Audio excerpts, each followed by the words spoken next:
నమస్కారం, ఘంటారావానికి స్వాగతం. ముందుగా ప్రధానాంశాలు. వందే మాతరంపై నేడు పార్లమెంటులో చర్చ. లోక్సభలో ప్రారంభించనున్న ప్రధాని మోదీ.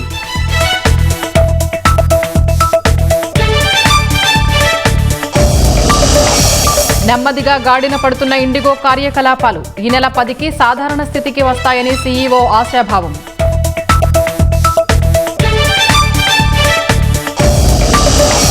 ఓడరేవుల వెంట 8 పారిశ్రామిక నగరాలు. పీపీపీ విధానంలో అభివృద్ధికి ప్రభుత్వం నిర్ణయం.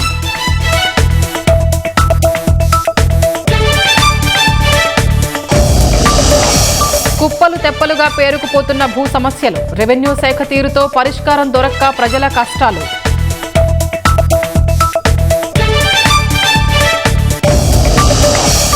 పిల్లల్లో పెరుగుతున్న మధుమేహం టైప్ 2 కేసులు జీవనశైలి మార్పు వల్లే అంటున్న వైద్యులు.